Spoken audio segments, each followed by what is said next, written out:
wajib tekankan topik yang itu. Kita boleh bincangkan dan kongsi pelbagai perkara di luar just arena kecergasan dan pemakanan. But to menjawab soalan Nazif, which is a really good question,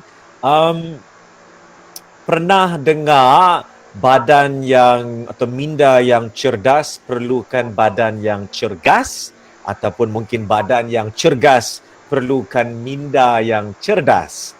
And that is petikan ataupun huraian yang paling singkat untuk menjawab soalan daripada saudara Nazif kita, di mana tanpa kecergasan fizikal badan, memang sukar for your mind to mentally terus fokus untuk mungkin menghafal pelbagai bentuk perkara dalam pembelajaran. So when I was young, I was pelajar yang baik, pelajar yang fokus kepada pendidikan, dapat beasiswa selepas SPM daripada 3-4 syarikat untuk melanjutkan pembelajaran di US. Actually melatar belakang is mechanical engineering, bukannya kecergasan pun. And saya daripada usia yang muda memang sedar kepentingan kecergasan secara umumnya, bukan setakat pembelajaran. So now atlet yang paling cergas dalam industri sukan, dunia sukan, Nazif rasa atlet yang mana yang paling cergas? Bagi saya Cristiano Ronaldo lah. Itu bola sepak lah kan, bola sepak. So again, also kawan-kawan kita yang seperjuangan pada hari ini, you are more than welcome to berkongsi pendapat dalam ruangan chat. You know, siapakah di antara golongan pemain sukan, industri sukan yang mana yang biasanya paling cergas? And it is Formula One punya driver yang biasanya mempunyai kecergasan yang paling tinggi, padahal mereka duduk termenung je. Now, kenapa Formula One perlu kecergasan yang unggul? Is because mereka perlu tumpukan perhatian 100% tanpa peluang untuk berehat untuk sepanjang perlumbaan. Kalau Cristiano Ronaldo, ada corner je boleh rehat sekejap, bola dekat belakang boleh rehat sekejap. So there's always peluang for you to rest mentally. But Formula One, they have zero peluang untuk berehat because it's soal hidup dan mati. So mereka wajib mempunyai kecergasan yang sangat mantap supaya minda yang cerdas, badan yang cergas dapat berfungsi di tahap yang sangat optimum sepanjang masa. So wahai para pelajar, jangan menabaikan kecergasan fizikal dalam membolehkan anda meningkatkan kemampuan keupayaan kecerdasan diri. Okey, terima kasih Sir. Okey, kita akan ada soalan daripada audiens kita. Okey, dipersilakan saudara Islah untuk bertanya.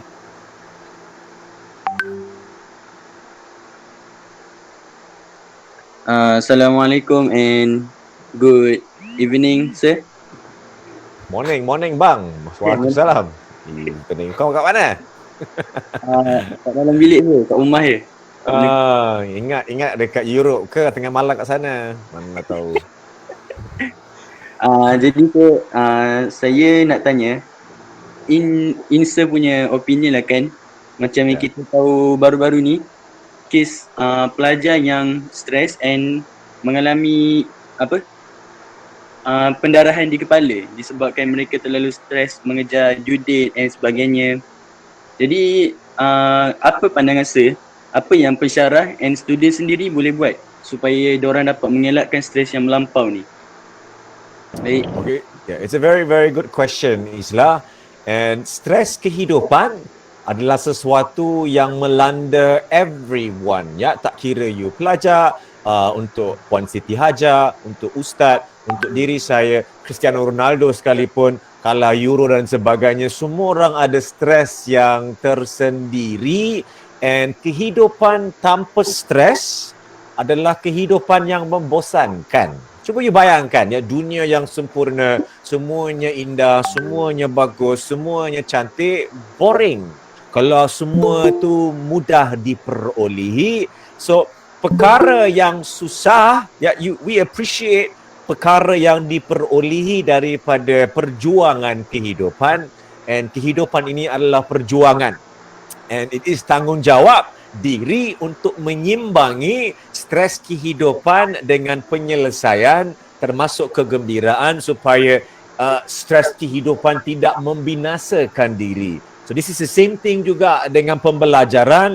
Kalau kualiti kehidupan kurang seimbang, semuanya fokus kepada pembelajaran sepanjang masa tanpa memberikan rehat kepada diri, that one akan memberikan stres kepada fizikal badan, stres kepada minda badan. Tengok skrin lama sangat pun stres mata dan sebagainya. Yang membunuh kita pada akhir hayat nanti adalah stres yang berpanjangan. So sekiranya anda sebagai pelajar abuse pemberian Allah Subhanahu Wa Taala dari segi pemberian kesihatan dan sebagainya kerana kurang wasatiyah. Wasatiyah istilah falsafah kehidupan yang saya sendiri sangat suka, kerana semua perkara perlu ada keseimbangan. Pemakanan, gaya hidup aktif, pembelajaran, perhubungan, kekeluargaan, kewangan, semuanya perlu ada keseimbangan supaya kita dapat menyimbangkan stres kehidupannya ke arah yang memfokus kepada kegembiraan. So again, there is no such thing as orang yang tiada stres. Semua orang ada stres. Sahutlah stres sebagai cabaran, tetapi you have to know your limits. Sekiranya tidak mampu menampung tanggungjawab yang diberi oleh pensyarah dan sebagainya, you always ada hak to say no. And this is perkataan yang ramai orang suka melontarkan, no. Because always diseru daripada bangku sekolah untuk taat setia, hormat, ikut dan sebagainya. Pelajar yang murni, so sukar untuk pelajar yang di usia, masih muda, belum lagi masuk alam dewasa yang sebenar. Even dewasa sekalipun sangat sukar melontarkan istilah no, tak nak kepada orang yang menyiru suatu perkara, but tanpa kebolehan anda untuk berkata no kepada pelbagai perkara yang dilontarkan kepada diri, it will become beban kehidupan. So my advice to Islah, my advice kepada anda is mempersoalkan kepentingan kehidupan, mana yang penting, mana yang kurang penting, and cakap no kepada perkara yang tidak perlu untuk pada masa itu. Because at the end of the day, kalau anda semua yes, boleh, padahal tak boleh, it will crush diri you, and once you susah, you lagi tak boleh nak memenuhi segala tanggungjawab yang ada, lagi susah, lagi orang perlu pula menjaga kita. So tanggungjawab kita number one adalah pada Allah Subhanahu Wa Taala, but dalam dunia ini firstly is penjagaan diri sendiri, which mempunyai erti yang sangat besar, termasuklah tanggungjawab kepada kesihatan, kegembiraan, kerohanian, kekeluargaan, kewangan, but it is tanggungjawab diri untuk menyimbangi masalah diri sendiri. At the end of the day, Islah, semua orang ada masalah, but at the end of the day, and what I'm going to say may sound cruel, but as you grow up, you will start to understand this more. At the end of the day, no one cares about your problem. Secara umumnya, nobody cares. People kesian kau sekejap, but at the end of the day, it's masalah kau, bro. You have to fix it. At the end of the day, nobody is going to menyalurkan bantuan. Kalau ada, alhamdulillah. But you cannot depend on orang lain to menyelesaikannya, because semua orang ada masalah. Kalau tengok dunia social media penuh dengan kegembiraan, masalah, mengeluh pelbagai. Everyone seems to have pelbagai bentuk masalah. Bukan perkara yang baru dalam dunia. Cuma sekarang ada social media di mana semua orang melontarkan perkara di dalamnya, and it becomes very chaotic. But always remember, nobody can really solve your problem melainkan diri sendiri, and of course Allah Subhanahu Wa Taala. And it's okay to say no. And it is suka hati engkau. For example, if Islam decided, or this this ceramah is wasting my time, you can just close the camera, tutup Google Meet and blah. That is suka hati engkau. But you have to be responsible for the consequences of your actions. Sedia berdepan dengan hakikat pilihan kehidupan, because at the end of the day it is hak individu to menentukan hala tuju sebagai seorang dewasa yang mempunyai kehendak sendiri, and we call this istilah in our program suka hati engkau, suka hati aku nak buatlah, but you have to be aware of the consequences. Nak makan merepek, makanlah. Nak study satu malam, studylah. But you have to face the consequences. Badan penat, kurang fokus, obesity, kurang cergas. That is the consequences of pilihan. But you have to pegang teguh kepada pilihan kehidupan, because at the end of the day, you cuma ada satu nyawa sahaja, and sayang kalau your life is penuh dengan hanya mengikut suruhan orang lain, tak boleh ikut kehendak diri.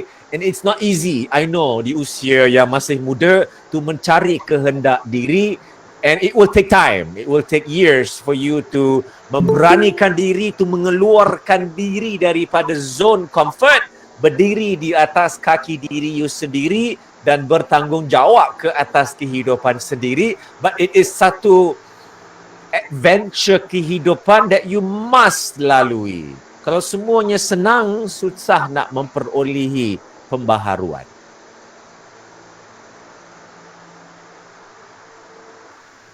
Okey. Menjawab soalan tak Islah? Alhamdulillah, clear crystal. Okay, Crystal kan. Okey, kita ada soalan daripada seorang petanya di PM saya. Assalamualaikum sir, nampak sangat handsome daripada gambar yang sebenar. Okey. Apakah itu teknik Tabata, dan adakah teknik tersebut berkesan untuk meningkatkan daya kecerdasan fizikal dan mental pelajar?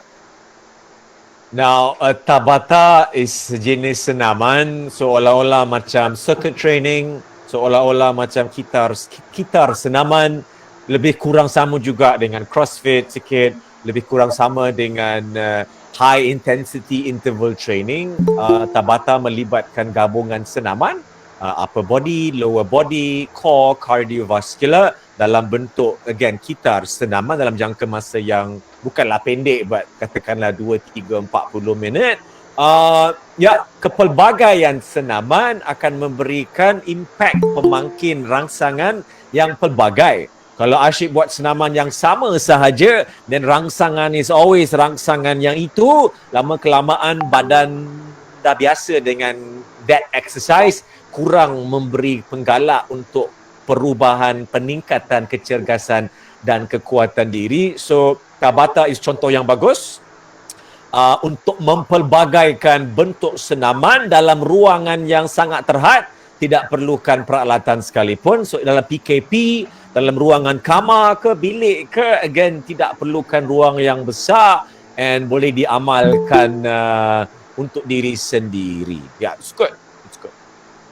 Alright. Baik sir, terima kasih sir. Okey. Seterusnya soalan daripada audiens. Okay, dipersilakan saudara Aizat untuk bertanyakan soalan. Hai sir. Hai. Sorry ada bunyi ayam-ayam sikit. Tak apa. Tak apa. Ignore dia. Bersyukur Okay. dengan apa yang ada. Yes. It's a pleasure to be with you today. Since I'm your followers. Yes, I'm your admire. Peminat macam tu. Saya tahu yang saya dapat scholarship di UK. Jadi saya nak tanya, apakah perbezaan sistem pembelajaran kat UK dengan kat Malaysia?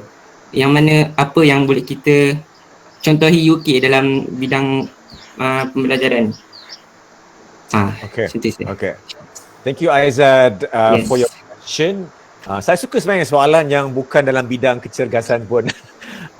Saya sebenarnya bukan melanjutkan pembelajaran di UK, saya melanjutkan pembelajaran di USA but saya dibesarkan di Jerman. So sekolah rendah saya dekat Jerman sampai darjah 6, sekolah menengah di Malaysia termasuk sekolah pondok pun ada, Form 3 tahun 94. Why saya dicampakkan ke sekolah asrama, it's not full pondok, macam semi pondok, kerana masa saya di Jerman dulu memang pengajaran pendedahan kepada agama Islam is zero. Ayah saya pun pada masa itu mungkin kurang kesedaran, kerana again faktor persekitaran always memainkan peranan yang sangat besar. And bila saya datang ke Malaysia memang tidak boleh berbahasa Malaysia langsung, zero. Agama memang zero as well. So untuk mengejar masa mungkin my dad tu agak mungkin tertekan sikit, so he thought okay, let's throw him dekat sekolah asrama dekat Perak masa tu, Teluk Intan. And it was pengalaman yang sangat-sangat mencabar sebagai seorang yang dibesarkan di Jerman, tiba-tiba selepas 2 tahun di Malaysia dengan kurang berkebolehan berbahasa Malaysia, kurang berkebolehan membaca Al-Quran, kalau ada Asmaul Husna semua zero lah, just terpapar dekat situ mendengar orang berzikir dan sebagainya. But because of pengalaman yang susah, kita memperolehi kemajuan. Tanpa kesusahan, sukar untuk you menggerakkan diri ke depan. Kalau semuanya senang, again, you tak ada sebab untuk nak berubah because everything is easy. So sekiranya anda sedang berdepan dengan kesusahan kehidupan, bercukurlah. Because kesusahan akan memaksa diri anda untuk memperolehi kemajuan dan belajar daripada kesusahan. So I learned a lot daripada pengalaman di Germany yang pendidikannya sangat berbeza daripada di Malaysia.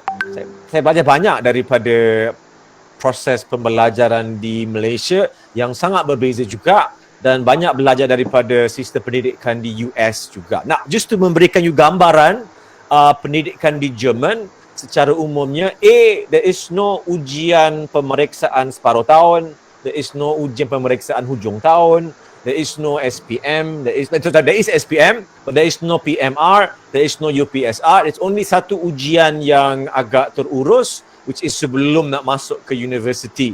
There is no pakaian sekolah, so you pakailah apa kau suka. Kalau dekat Germany tu, pengurus sekolah tidak memainkan peranan yang besar. So contohnya dalam sekolah di Jerman 6 tahun tidak pernah sekali ada perhimpunan sekolah.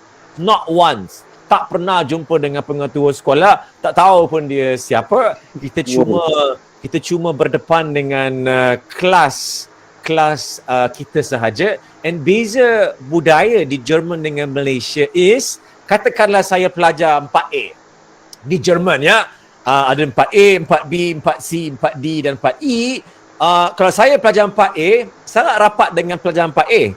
Budak 4B, 4C lalu pun tak pandang dia siapa, tak kenal pun kau siapa. I don't care about your life at all. Budaya dekat Jerman, dia more about me, you.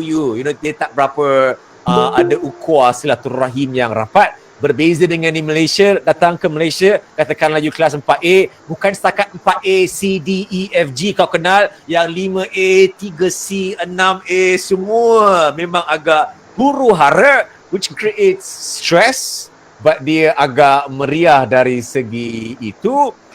Berbeza di Malaysia, Malaysia sangat tekankan kesempurnaan, kecemerlangan akademik, which I always feel is a bit stressful because there's no such thing as kesempurnaan dalam apa-apa you jayakan. Kita adalah insan yang kurang sempurna. So istilah sempurna, jadilah pelajar yang sempurna, belajar sempurna, for me is always istilah yang is utopian. Ya, utopian is not perkara yang you boleh capai. And it always creates stress yang berlebihan kepada pelajar untuk menjadi sempurna, padahal kita sememangnya kurang sempurna. So in Germany and the US, it is not that way. Basically, again, cikgu sekolah, pihak pengurus, dia just mengajar, but dia tidak terlibat sama dalam pembangunan watak kerohanian, cikgu di Malaysia memainkan pelbagai peranan, bukan setakat untuk mengajar, but they look at akhlak, ada banyak so it becomes very, kekeluargaan dia rapat. And US was a different experience. I chose US versus UK because UK academically I think is better. Dia lebih strict dari segi curriculum. US they are a bit more lapang, and I didn't want to belajar terlalu tekun. I wanted to go to a place where I can experience life, and I thought US is a very interesting place because when you stay in Germany, Europe, UK tu semua dah tahulah, dah pernah pergi dan sebagainya, but US was a place where I tak pernah pergi, and I spent 5 years kat sana belajar. I did a double major in mechanical engineering and economics, but my goal was not to be pelajar cermelang. My goal was just to experience life, mengenali budaya yang baru. Now, katakanlah anda berpeluang suatu hari nanti insya-Allah untuk ke Egypt, untuk ke UK, ke US, ke Australia. My advice, and this is my advice, and even in our program we always berkata, don't follow anything I say. You can listen, you can digest, and you can mempersoalkan, but don't follow dengan membuta, because I am different, Aizat is different, Isla is different, Alia is different, Siti Hajar, everybody is different. So does not mean what I do sesuai untuk anda, but you boleh dengar, menghadam, and then suka hati kau. But my advice, kalau anda keluar negara, it is very easy to berkepit rapat dengan orang Malaysia. Senang, because ada je, and it's easy duduk bersama, belajar bersama, but you rugi because you tak dapat nak explore budaya yang lain, and at the end of the day you tak ada perkembangan dari segi perwatakan atau pengalaman budaya, culture, because you takut nak mendedahkan diri. And that is a common scenario dalam mana luar negara di Malaysia, di mana ada perkampungan orang-orang Malaysia yang bersama, duduk bersama, belajar bersama, dalam kelas duduk bersama, everything is the same, but rugi besar, because you only mungkin ada masa 2, 3, 4 tahun di negara tersebut. You have to cuba mengeluarkan diri. Cakap no, it's okay, no, I'm okay, no, because even when I sampai dekat Boston, I was in Boston, US, sampai dekat airport je, dijemput oleh orang-orang Malaysia. Dijemput, tak tahu pun dia dari situ. Because there is this Club UMNO at the time, Club UMNO Boston, yang of course dijalani oleh a lot of Malaysian students, and they know bila ada pelajar Malaysia datang daripada MARA ke JPA ke JPJ ke Renung ke Petronas, dia orang tahu. And bila you sampai je, they will welcome you with big arm. Bagus, memang best. And bila you sampai, no choice, I cannot say no bro, you have to go and at least mendekati mereka. But I made it very clear to myself, I don't want to just hang out dengan orang Malaysia. I want to berkawan and mengenali orang-orang Amerika. So I made an effort. I made a proactive effort to berjumpa dengan university. I told them, I do not want to stay dengan dorm orang international. I don't want to stay dengan dorm orang Malaysia. I want to stay dengan dorm orang Amerika. So they removed me daripada dorm antarabangsa ke dorm Amerika. With all Americans. It is pengalaman yang sangat mencabar, because culturally so different, but it is one of the best things I did, because you betul-betul dapat mendalami dan mengenali budaya yang lain, because kiri kanan depan belakang adalah orang-orang luar negara, and it's also a great way for you to menguji kekuatan keagamaan diri, because dicabar dengan pelbagai bentuk soalan. I was in Boston during 9/11. Masa terrorist attack on the World Trade Center. I was in Boston 2001.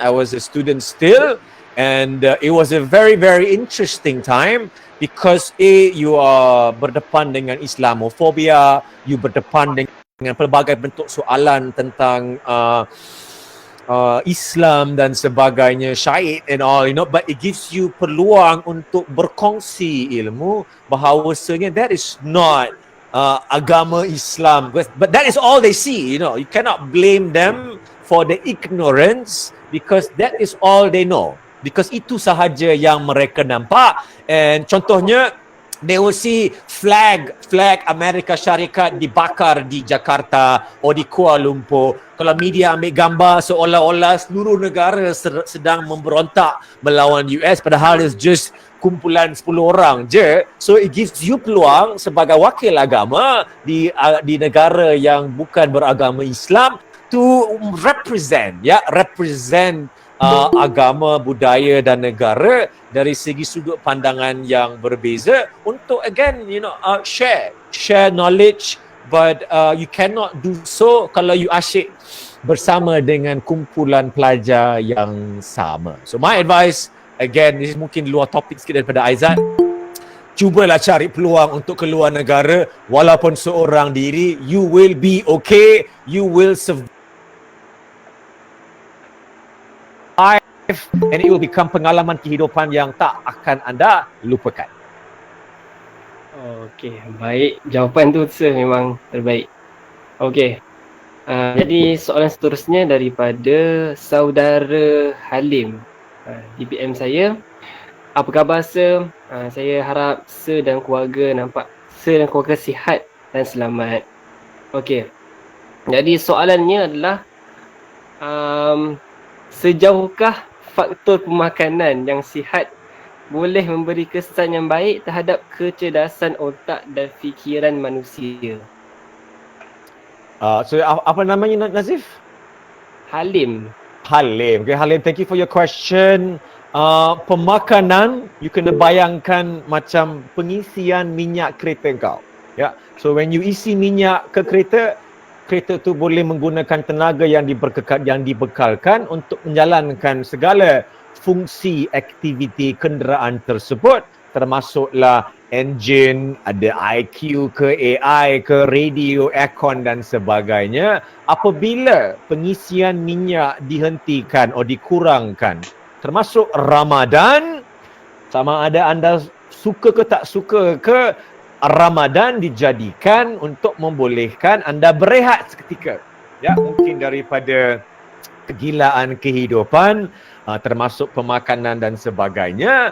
But pada masa yang sama, selepas asar itu, badan tu tak dapat nak berfungsi mungkin seperti biasa. It is part of the objectivity amalan berpuasa, because again kita menghentikan pengisian minyak kenderaannya itu, kenderaan akan cuba untuk menjimat tenaga. So our body will start to slow down, mungkin ada mini hibernation dan sebagainya, to memperlahankan intensiti pergerakan untuk menjimat tenaga. So secara umumnya ia akan mempengaruhi pelbagai bentuk badan. Sama juga dengan amalan berpuasa, pada permulaan tu agak ketara impaknya, bila dah mendekati menuju ke arah bulan Syawal, kita dah biasa dengan tabiat yang baru itu. Our body is very great in that sense untuk mengadaptasikan diri kepada pelbagai senario. So initially yes, dia ada kejutan, but lama kelamaan dia akan menyesuaikan diri. But again, makanan merupakan bekal untuk menjayakan pelbagai fungsi, termasuklah minda. Your brain cannot function without glucose. Ya, glucose is penggunaan tenaga utama badan. So janganlah mengamalkan, in my opinion, diet-diet yang menghadkan pengambilan karbo lah, no nasi lah, no roti lah, no buah lah dan sebagainya. Don't follow anything anyone says. Boleh mendengar, boleh belajar, but at the end of the day, petiklah ilmu kiri dan kanan untuk membina plan pemakanan diri anda yang tersendiri, because we are all unique dengan keperluan tenaga yang berbeza dan pergerakan kenderaan yang berbeza. Sekiranya untuk mendapatkan pekerjaan yang baik ataupun pekerjaan lah. Okay, nak tanya Nazif, all of you dalam Darul Quran sedang belajar apa?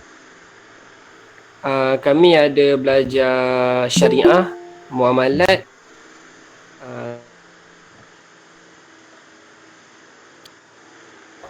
inilah bidang-bidang kami.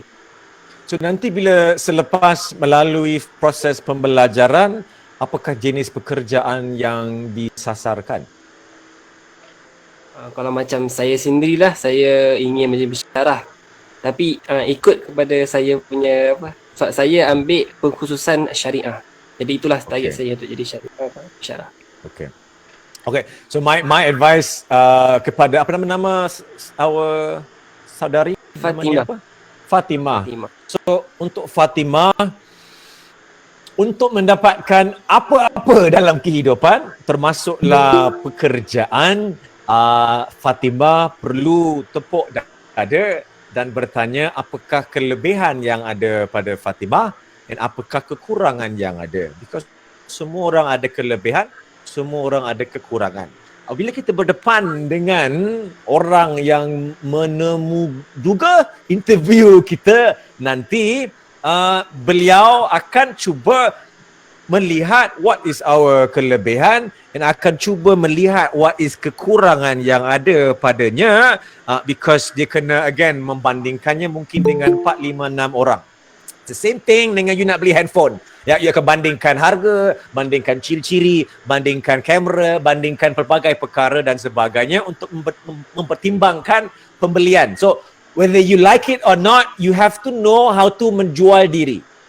Ya, menjual diri sounds very wrong, but nak tak nak, you have to memaparkan apakah kekuatan yang ada, and this again bercanggah dengan budaya kita yang menyuruh kita untuk merendah diri, jangan angkuh, jangan berlagak. So ramai orang dalam pengalaman saya memang hebat, memang dahsyat, banyak kekuatan yang ada, but dia tak tahu nak menjualkannya, memaparkannya kepada orang yang mungkin ingin mengambilnya sebagai pekerja, pencarah dan sebagainya. So you have to learn to communicate. Without communication, macam mana nak menjual diri? Semua orang on paper hebat, ya, resume semua dahsyat, because on paper mudah untuk letak, ya, HD lah, 4K lah, 5K lah, kamera berapa megapiksel. On paper memang senang, but on paper semua orang dahsyat. At the end of the day, the paper resume yang anda yang ada is just tiket untuk sampai ke meja interview.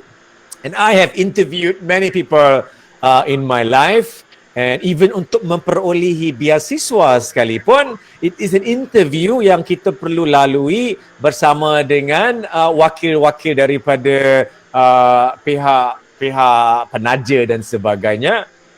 You want to show? You can show. Show lah, show. Cepat. Show, it's okay. Yeah, my daughter, dia nak show drawing ni. Say, show it. Show it dekat sikit. Dekat, closer. Ya. Dia ni memang suka arts and craft kat rumah. Oh. Bye.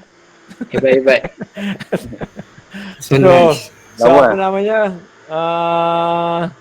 Yeah, so you have the resume is just ticket untuk sampai ke meja bersama dengan your interviewer. Once you are there, you need to know how to menjual diri.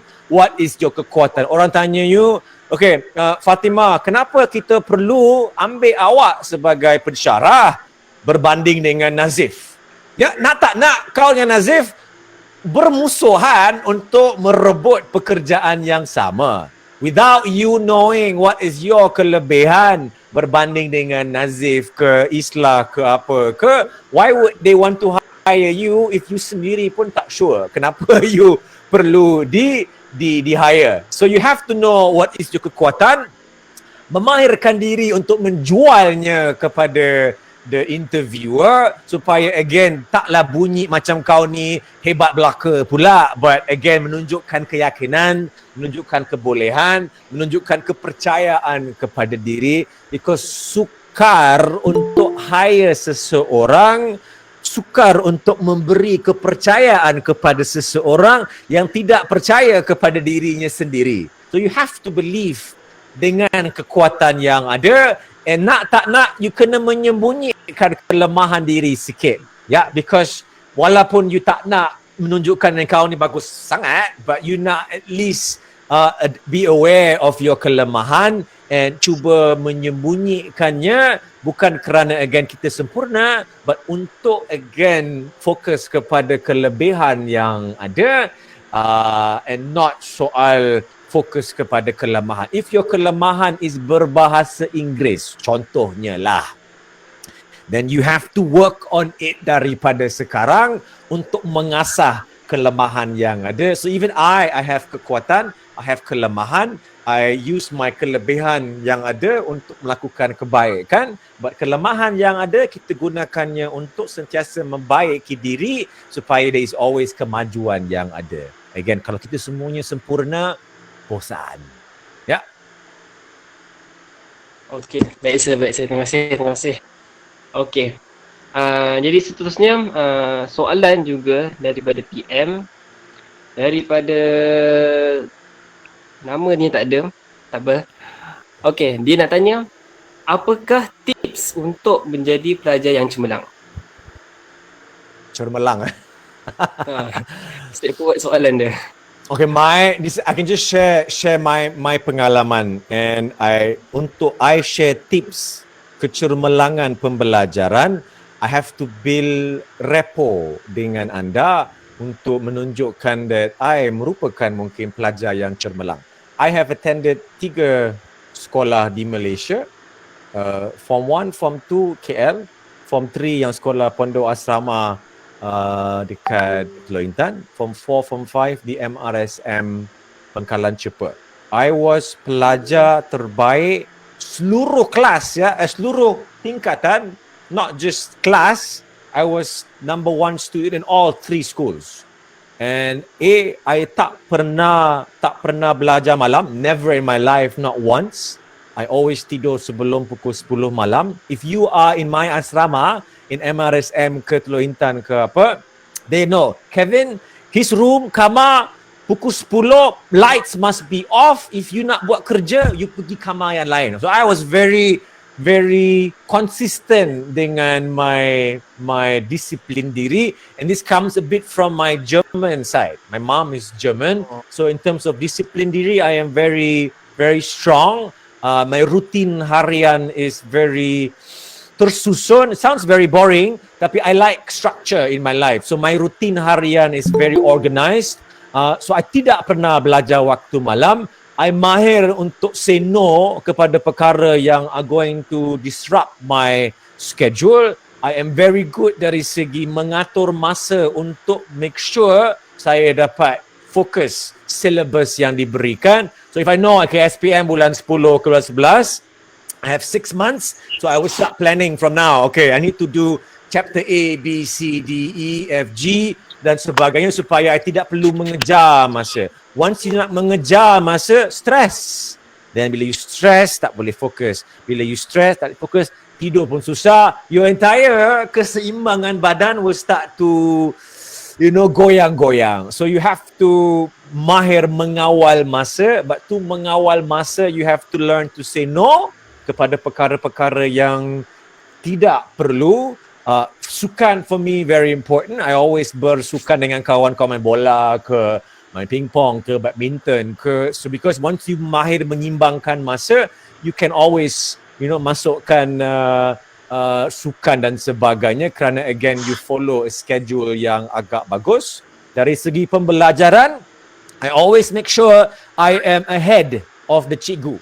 So if the cikgu sedang mengajar muka surat 100, I make sure in my planning that I already have covered 110. So bila dia mengajar those things, A, I already know, B, I can menyumbangkan idea which dapat mengukuhkan pemahaman saya, C, I dapat bantu kawan-kawan. So once I teach friends, lagi dia mengukuhkan pemahaman because dia menguji pemahaman diri as well.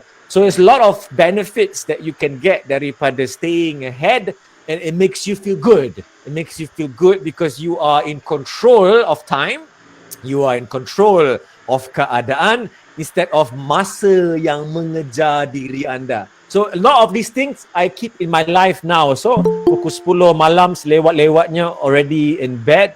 My discipline diri is very strong, but I know how to say no kepada perkara-perkara yang are going to disrupt my life. Contohnya hari ini juga I was very clear dengan our very beloved Puan Siti Haja that I'm very happy to melakukan sesi ni sama anda, but it has to be sesi Q&A because Q&A is more fun. Kalau I kena buat ceramah sejam bercerita seorang diri, for me that is not happy and tak perlu. So you can always mengawal keadaan untuk make things sesuai dengan diri, but you have to know what you want. Yeah, that is my advice untuk kecermelangan dalam akademik.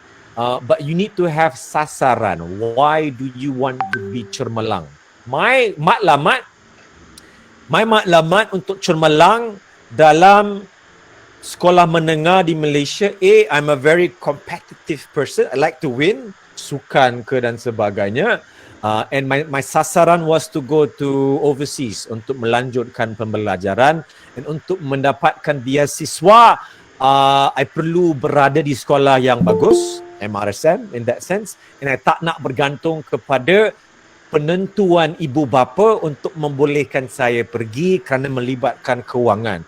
Once you bergantung kepada orang lain untuk menjayakan suatu perkara, then it becomes susah. So once you have your own destiny in your own hands, dia memudahkan anda untuk menggerakkan diri, and make sure you always ada plan A, plan B, plan C, plan D. Don't just have satu plan. Contohnya, Nazif ingin menjadi pensyarah. Nazif perlu menjawab soalan kepada diri, macam mana beliau ingin menjadi pensyarah daripada where he is now to where he needs to be. But the destinasi is pensyarah, but the hala tuju needs to have an A, a B, a C, and a D. Supaya at the end of this, sekiranya A and B tak jadi, at least ada C and D as a backup plan. If you only have one plan, that plan does not work out, then you agak jalan buntu, stres, kemurungan dan sebagainya. Yeah, so for me, kecemerlangan akademik perlu ada sebab, and only you know that sebab kenapa anda ingin memperolehi kecemerlangan akademik. When I was dekat US, I was not worried anymore about kecemerlangan akademik. I was more concerned about kecemerlangan kepribadian untuk membangun sebagai seorang dewasa. So I just did enough to mengekalkan my scholarship. My scholarship perlukan GPA of 3.5 minimum. So I just buat ngam-ngam cukup-cukup untuk dapat 3.55 ke 3.6 ke apa ke, to make sure I maintain, but I did not want to become best student ke apa. It was not my matlamat kehidupan. Okey, terima kasih Sam. Okay. Baiklah, soalan seterusnya daripada saudara Fatih Oha. Okay, dia bertanya, apakah pengalaman budaya luar yang tak boleh dilupakan? Apa budaya negara luar yang tak boleh dilupakan? Tak boleh lupakan,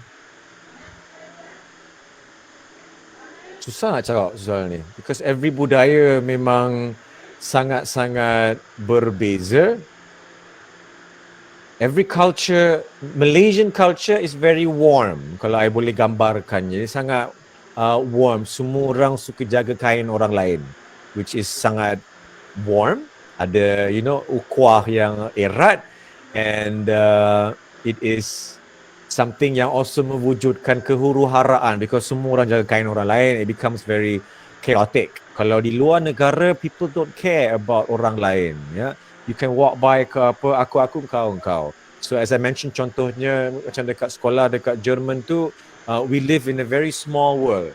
ya, kelas 4A sahaja, which memberikan ketenangan kehidupan, kebosanan as well, because tak besar dunia kau, but it creates ukhuwah yang rapat dalam unit keluarga yang sangat kecil, whereas di Malaysia it is perhubungan yang sangat besar, semuanya cousin, semuanya brother, semuanya sister. So it's nice, it's different, but it is every country culturally sangat berbeza. Kalau Jepun sebagai contoh, I live here in Mont Kiara, and Mont Kiara in KL banyak expat ni adalah daripada luar negara, so banyak daripada Jepun. And what I like about the Japanese culture, they have this honor, honor. What is honor bahasa Melayu? Penghargaan mungkin. Ya, penghargaan kepada berjasa kepada keluarga. Ya, so contohnya what I always admire the Japanese ladies terutamanya, and I stay here in Mont Kiara yang bergunung, ya, agak quite steep nak naik sebagainya. So they like to buy groceries tengah hari, and they carry grocery bag kiri dengan kanan. Ya, besar berat ni. Dia naik gunung ni. Anak kecil dekat depan, anak yang kedua dekat belakang. So they carry, this is small ladies, Japanese ladies, moms ni. So they carry grocery kiri kanan, tengah hari panas terik, berpeluh kau. They walk, but with a smile on their face. They are happy because they are berkorban untuk keluarga mereka. They love the fact that they have to work hard untuk berjasa kepada diri. Orang kita cepat mengeluh, panaslah, inilah, itulah. But you can learn a lot by observing culture yang lain. Bukanlah culture tu bagus, every culture ada kekurangan dan kelebihan, but tanpa mengeluarkan diri, and I can assume many of you belum mungkin ada pengalaman untuk menerokai dunia dan sebagainya. Do explore the world, ya. You can bring your perwatakan agama dan sebagainya, ilmiah dan pendirian anda kepada culture yang lain, but you need to interact dengan budaya yang lain untuk memahami kekurangan dan kelebihan. I personally, as contoh, talking about budaya, banyak bekerjasama dengan pihak kerajaan, and banyak clash culture. My culture is very non-kerajaan. I am very, entrepreneurial, break the rule, semuanya boleh dan sebagainya. But when you then interface dengan budaya kerajaan, dia punya budaya is very banyak birokrasi, suka menerima pandangan luaran, dia je yang betul dan sebagainya. So it's okay, ya. Dia perlu adanya konflik untuk adanya penyelesaian pembaharuan. If nothing changes, if there is no pembaharuan, then things just remain the same. So embrace pelbagai budaya yang ada. Kalau dalam your sektor pembelajaran ada pelajar luar negara, sekiranya ada, my advice is cuba mendekati mereka, just to learn about their culture, supaya then we can learn together. Oh, okey, baik sir. Okey, soalan seterusnya daripada Teacher Siti Hajar. Okey, dipersilakan Teacher Siti Hajar untuk tanyakan soalan.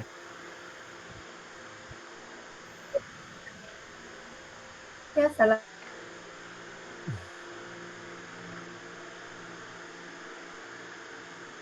Teacher, audio kurang jelas teacher. Assalamualaikum and hi sir.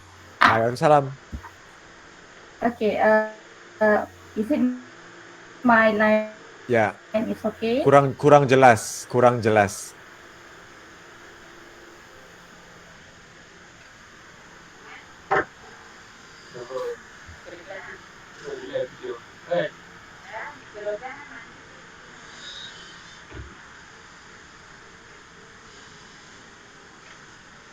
Today, or anyone to get a job nowadays? That's all, Dengar. sir. Thank you. Teacher minta ulang soalan. Okay, again. Okay, so sorry. What is the crucial skill needed for our student nowadays? Okay, to get a job. That's all.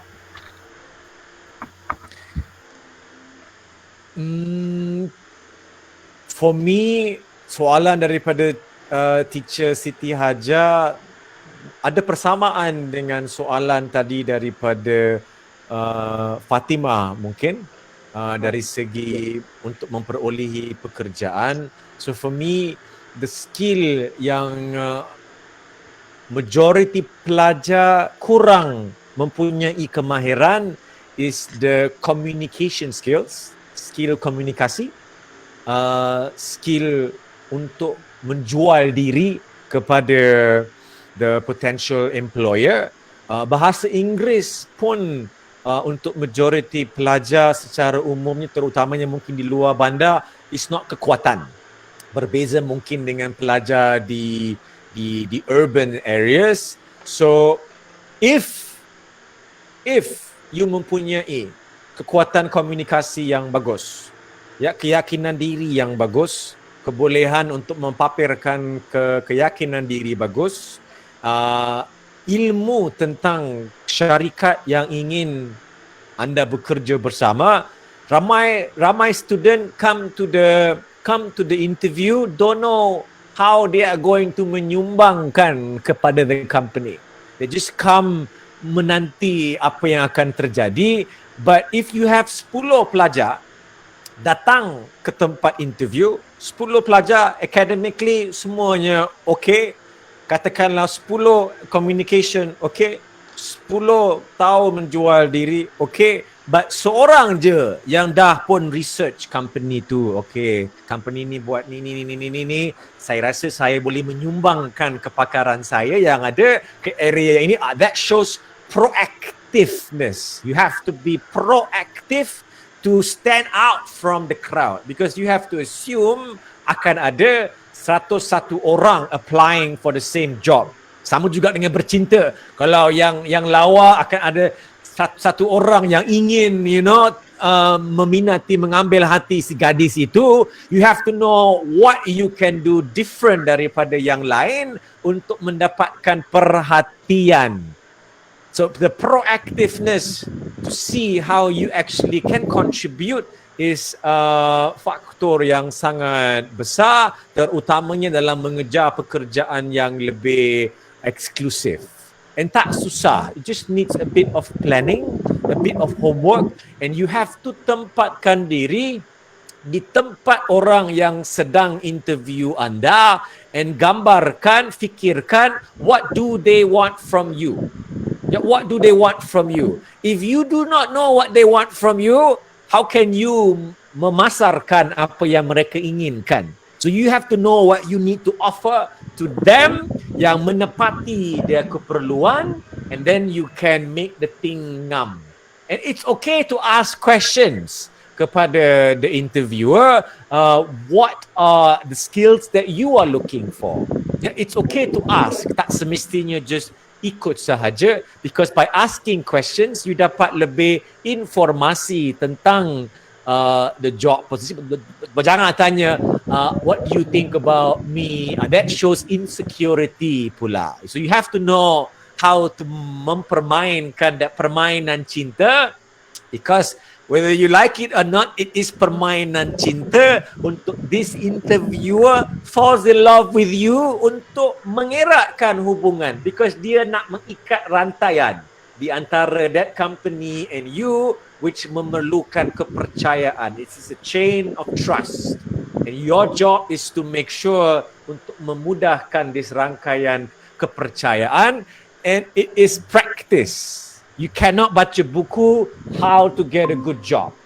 You need to practice menjual diri, communication, berdepan dengan orang-orang like me yang memberikan you cabaran yang berbeza dengan kawan-kawan yang ada. It's a lot of psychological warfare to get into the head of the interviewer to make them see what they want to see, and to hide the things that you do not want to show. It's very interesting. It's psychology to make somebody suka kepada kita dengan kata-kata yang kita lontarkan. If I do a sesi dengan pelajar, berbeza how I communicate dengan mungkin sektor kerajaan, sektor industri. multinational dan sebagainya. So I also use words untuk again mengeratkan silaturahim antara saya dengan anda supaya you feel there is a chain of trust untuk mendekati saya. Okey, terima kasih sir. Saya rasa sempat lagi untuk soalan terakhir. Okey. Soalan terakhir daripada saudara Suhail. Apakah next target Sir Kevin yang paling Sir nak capai dalam hidup? Itu soalannya Sir. Saya punya impian kehidupan daripada usia 17 sampai sekarang is the same. Ini kebarangkalian besar, it will not change. My goal in life is to wake up every morning and do whatever I want to do. That's all. That is my goal in life. I want to wake up every morning and do whatever I want to do. I tak mengejar glamour. Saya tak mengejar duit. Saya tak mengejar dunia. I tak ada impian adanya menara yang ada nama sendiri ke apa. I have no office. I have a home office. My goal in life is to be happy. And what makes me happy is kebebasan. Kebebasan untuk bersama keluarga, kebebasan dia ada di rumah, kebebasan untuk bersenam. So my matlamat kehidupan is kegembiraan. If you offer me a job yang bayaran dia lumayan but I have to meninggalkan my keluarga, I will say no. Yeah, once upon a time we had peluang to do program Jum Kurus di Indonesia. And peluang sangat besar.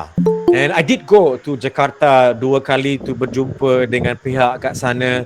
But then the idea of meninggalkan keluarga, meninggalkan my kids, because Indonesia sangat besar, it will take a lot of time. I asked myself, will that make me happy?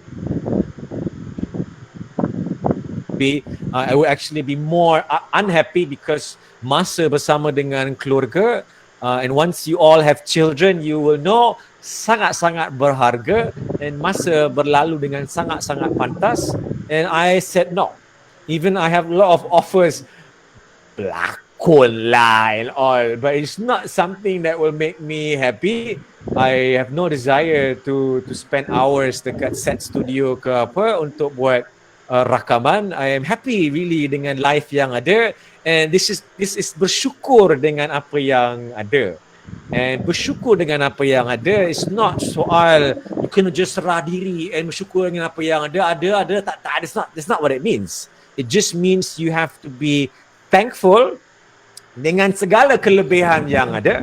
You have to be thankful dengan kekurangan yang ada, pada masa yang sama menuju ke pembaharuan supaya you are not complacent dengan apa yang ada. So again bersyukur dengan apa yang ada is not alasan tu tak buat apa, but you always have to look at the positive and the negative. Ramai orang mengeluh dengan MCO, pandemic COVID-19 dan sebagainya, but sebenarnya kalau you look for it, ada banyak kurnia. Dia ada banyak kurnia di sebalik kegelapan dan masalah yang ramai orang harungi. Saya personally banyak masa berluang dengan keluarga. Tak perlu pergi mana-mana. Semuanya virtual sekarang. Banyak ketenangan. Ketenangan untuk just memikirkan perkara-perkara yang mungkin dulunya tak dapat difikirkan kerana again kegilaan kehidupan. So every scenario ada positivity if you mencarinya. Even if you gagal dalam pemeriksaan, it's negative. But banyak pengajaran yang you boleh ambil daripada kegagalan untuk then membaiki. You know, what went wrong? Apa yang terjadi yang menyebabkan kegagalan, and then you can learn from your mistakes. Tanpa melakukan kesilapan, you cannot belajar. And tanpa you belajar, there is no kemajuan. So sahutlah kegagalan kehidupan, sahutlah kemenangan kehidupan, but you cannot just menang. You have to kalah along the journey of life, because kekalahan will make you stronger. Just like Cristiano Ronaldo ke Rafael Nadal ke apa ke, you have to go through defeats because they will teach you lessons. that you cannot learn without them. Okey, baik sir. Terima kasih untuk menjawab soalan yang terakhir itu sebentar tadi. Jadi itulah ya audiens kita, penyampaian dan menjawab soalan daripada Sir Kevin Zahari. Jadi suka saya ingin memetik kata-kata Sir Kevin sebentar tadi. Soalan yang awal-awal tadi, saya kata at the end of the day, nobody cares about our problems, only ourselves. You know, Jadi tak semua- Nazif, dalam banyak-banyak seminar yang saya lakukan untuk pelajar, that is the one yang diorang suka biasanya, that no one cares, because it's true. But I always find it interesting how every school punya sesi seperti ini, sama ada virtual ke dalam dewan seminar ke, always rasa itulah di antara petikan yang diorang rasa sesuai. Benar. Teruskan. So jadi kita apa-apa berlaku pun kita sendiri kena bangkitkan diri kita. Tak boleh nak mengharapkan kawan, boleh kita mengharapkan keluarga, tapi sampai bila je kita dah besar, kita tak boleh nak mengharapkan ibu bapa kita, adik-adik kita. Kita perlulah meningkatkan daya fikiran kita. Mustahil lah untuk seseorang menjawab soalan yang berterusan dan jawab dengan penuh semangat. Ni saya sendiri pun teruja dapat jumpa Sir Kevin secara live ni. Okey. Jadi itu saja daripada pihak kami Language Club. Terima kasih kepada Saudara Kevin. Terima kasih kepada penolong tim pengalan pengarah akademik untuk meluangkan masa bagi meraspikan program kita, dan juga kepada ahli audiens bagi meluangkan masa untuk join ceramah motivasi pelajar pada pagi ini. Jadi sekian saja daripada pihak kami. Saya akhiri dengan Assalamualaikum warahmatullahi wabarakatuh. Terima kasih semua. Waalaikumsalam warahmatullahi wabarakatuh. Thank you so much. Terima kasih semua. Terima kasih.